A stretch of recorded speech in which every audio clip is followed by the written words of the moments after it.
জল জীবন মিশন প্রকল্প কেন্দ্র রাজ্য সরকারের যৌথ প্রকল্প, যেখানে বাড়ি বাড়ি নলবাহিত পানীয় জল পৌঁছে দেওয়ার একটি প্রকল্প গ্রহণ করা হয়েছে। আসানসোলে জনস্বাস্থ্য কারিগরি দপ্তর হচ্ছে এই জল জীবন মিশন প্রকল্প বাস্তবায়িত করার নোডাল অথরিটি। তাদের মাধ্যমেই এই জল জীবন প্রকল্প বাস্তবায়িত হচ্ছে।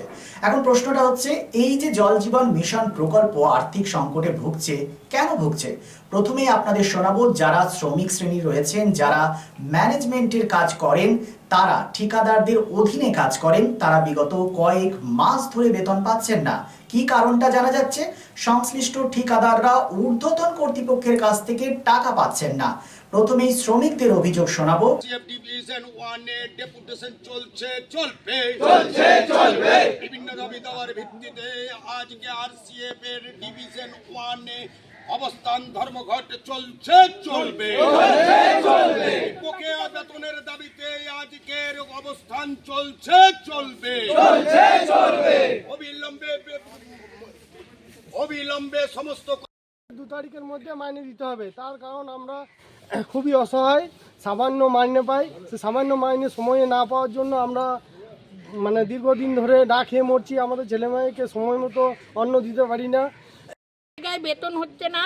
আমরা পিএইচির কন্ট্রাক্টরের আন্ডারে কাজ করি, ঠিকা শ্রমিক। তো আমাদের বেতন হচ্ছে না বিভিন্ন জায়গায়, কোথাও নভেম্বর, কোথাও ডিসেম্বর থেকে বন্ধ, কোথাও ডিসেম্বর থেকে বন্ধ, কোথাও জানুয়ারি থেকে বন্ধ। আর কোথাও এজেন্সিরা বলছে আর বেতন দেবো না, জানুয়ারিতে দিয়ে দিলাম আর দিতে পারবো না, আমরা পেমেন্ট পাইনি। আমরা পেমেন্ট না পাওয়ার মধ্যে তো আমরা যেতে চাই না। আমরা সাহেবের কাছে এসেছি, উনি যে শর্তে টেন্ডার দিয়েছেন সেই শর্তে উনি পেমেন্ট করান। বেতন বন্ধ হওয়া অন্যায়। আমরা মাসের বেতন মাত্র তো 10-11 হাজার টাকা বেতন পাই, সেটাও যদি মাসে না পাই আমরা কিভাবে পরিবার। এর পরবর্তী পর্যায়ে তড়িঘড়ি একটি সাংবাদিক বৈঠক ডাকে যারা কন্ট্রাক্টর রয়েছেন, ঠিকাদার রয়েছেন এই জল জীবন মিশন প্রকল্পে। তারা সাংবাদিক সম্মেলন করেন। তাদের বক্তব্য, অনেক টাকা ইনভেস্ট করেছেন, ব্যাংক থেকে লোন নিয়ে জীবনের সঞ্চয় ইনভেস্ট করেছেন। প্রায় 200 জন ঠিকাদার কাঁকসা থেকে চিত্তরঞ্জন পর্যন্ত আর্থিক সংকটে ভুগছেন। সাংবাদিক সম্মেলনে কি বক্তব্য উঠে এলো শোনাবো আপনাদের। যে জল জীবন মিশন বলে কেন্দ্রীয় সরকার একটা স্কিম করেছিল, যে স্কিম হচ্ছে প্রত্যেকটা গ্রামের মানুষের প্রত্যেকটা বাড়িতে জল যাতে পায়, পানীয় জল, পরিশুদ্ধ পানীয় জল। কারণ প্রত্যেকটা গ্রামে আগে কি হতো, পুকুরের জল খেত, কুয়োর জল খেত, তার ফলে ওয়াটার বর্ন ডিজিজ, যে জলবাহিত রোগগুলো হতো, জন্ডিস হতো, কলেরা হতো।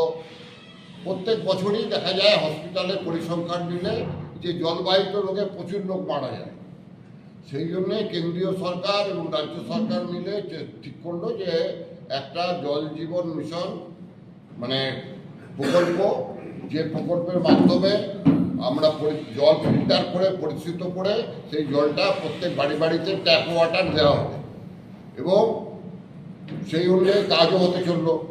কিন্তু হঠাৎ করে টাকা দেওয়া বন্ধ করে দিল কেন্দ্রীয় সরকার, এবং রাজ্য সরকারও টাকা এখন দিচ্ছে না। তার সঙ্গে সঙ্গে জল যে চলছে রানিং, তার মেনটেন্যান্সও টাকাও দিচ্ছে না। তার জন্য এখন আমরা বিপাকে পড়েছি। সামনে গরমকাল, লেবাররা যদি স্ট্রাইক করে, যারা জল সাপ্লাইয়ের সঙ্গে যুক্ত আছে, তাহলে তো জল অটোমেটিক বন্ধ হয়ে যাবে।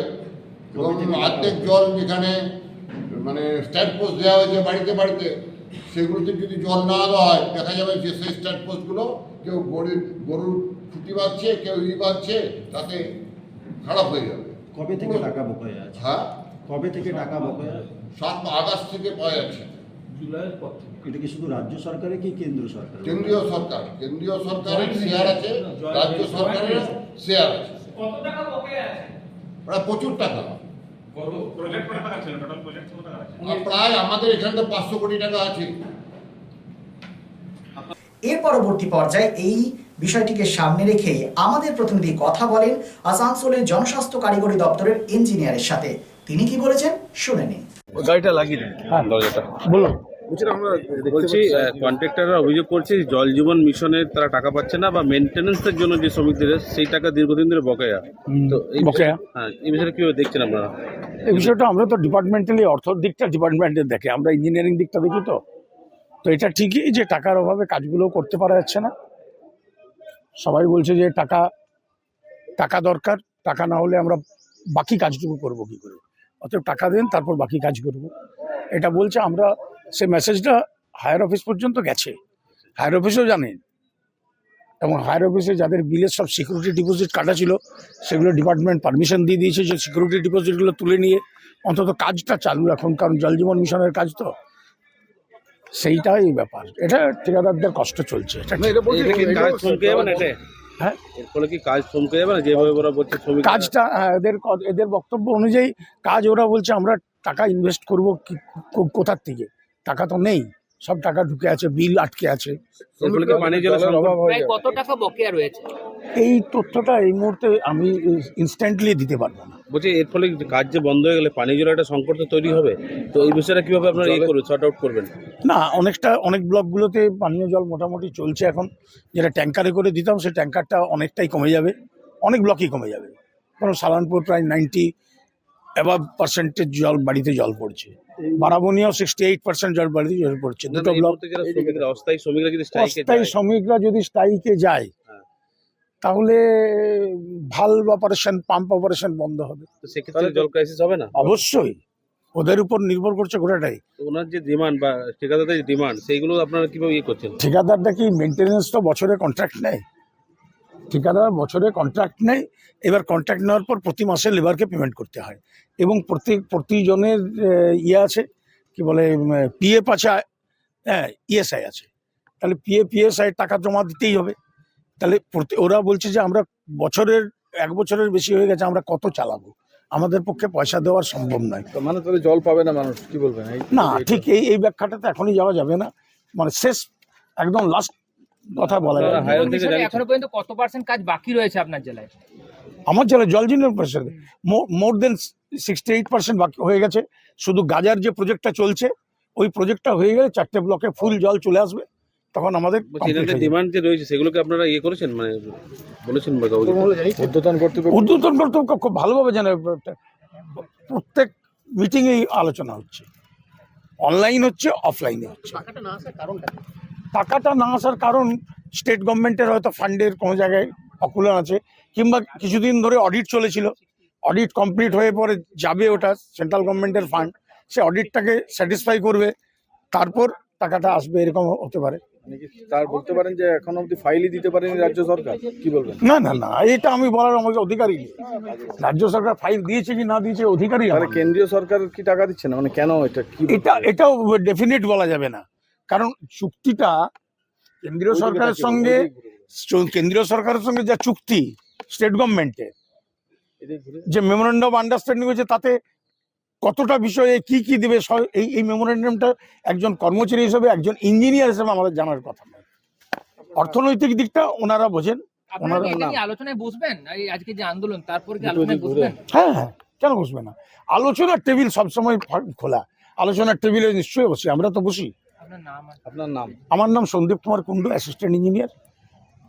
Lifeline Multi-Specialty Hospital boasts 500 beds across 160,000 square feet of build-up, featuring 7 advanced operating theatres, a digital cath lab, a state-of-the-art emergency and trauma unit, and a next-generation 3D MRI amongst a comprehensive basket of services.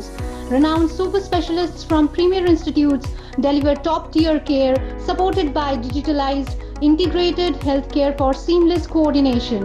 Lifeline prioritizes innovation and patient centricity, ensuring comprehensive top-class services.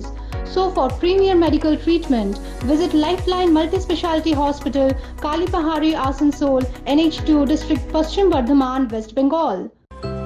দেশের বিশিষ্ট সামাজিক আঙ্গিকের শিল্পপতি অর্জুন দেশপান্ডে এক যুগান্তকারী পরিবর্তন এনেছেন দেশের ঔষধ শিল্পে এবং বিপণন ব্যবস্থায়। স্থাপন করেছেন জেনেরিক আধার।